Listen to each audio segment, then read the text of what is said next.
Welcome to বন্ধুরা কি অবস্থাতে বন্ধুরা আজকে ভিডিওর মাধ্যমে আপনাদেরকে শেখাবো কিভাবে Instagram Facebook reels trending reels কিভাবে এডিটিং করতে পারবেন। তো বন্ধুরা অনেকেই আছে ফেসবুক ওপেন করার পর এখানে দেখতে পারছো যেটা সার্চ অপশন আছে, সার্চ অপশনের সাইডে দিকে ফটো অপশন আছে। তো ফটো অপশনে ক্লিক করার পর এখান থেকে গ্যালারিতে ফটো যে কোনো ফটো সিলেক্ট করে ফেসবুক মিউজিক থেকে যে কোনো সং ক্রিয়েট করে এখান থেকে ভিডিও আপলোড করে নিচ্ছে। তো বন্ধুরা আজকের ভিডিওতে আমি বলবো আপনারা কিভাবে জাস্ট ফটো বা ভিডিও দিয়ে রিলস এডিটিং করতে পারবেন। अच्छा हमको सिखा रिया है। একটা লাগবে ছোট অ্যাপ্লিকেশন লাগবে। তো প্রথমে আমরা প্লে স্টোর ওপেন করব। তো প্লে স্টোর ওপেন করার পর ওপেন করার পর এখানে দেখতে পারো সার্চ অপশন আছে। তো সার্চ অপশনে আমরা ক্যাপ টেমপ্লেট সার্চ করব।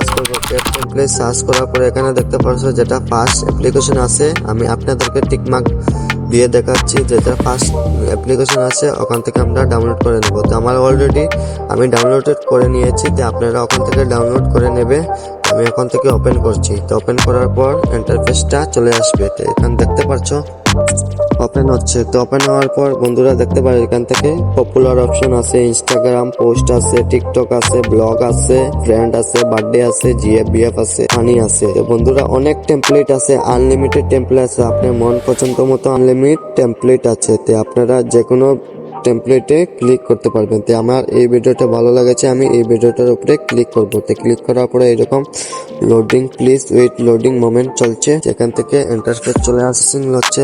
বন্ধুরা আপনারা যারা ভিডিও দেখছেন মনোযোগ সহকারে আপনারা দেখতে থাকুন। তো আপনারা সব প্রসেস আপনারা বুঝতে পারবেন কিভাবে ভিডিও ক্রিয়েট করতে লাগবে। তো বন্ধুরা এরকম প্রসেসিং চলার পরে এরকম ইন্টারফেস চলে আসে, ওপেন টেমপ্লেট আছে, ওপেন টেমপ্লেটের মধ্যে ক্লিক করব। যে এরকম দেখতে পাচ্ছেন ইন্টারফেস চলে আসে গুগল ক্রোম থেকে।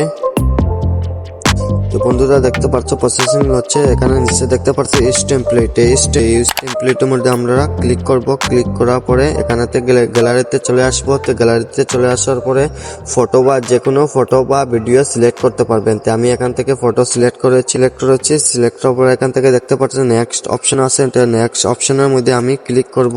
ক্লিক করার পরে দেখতে পাচ্ছ বন্ধুরা এরকম ট্রেন্ডিং ইফেক্ট চলে আসে। এখান থেকে এক্সপোর্ট যেটা লেখা আছে এক্সপোর্টের মধ্যে ক্লিক করব।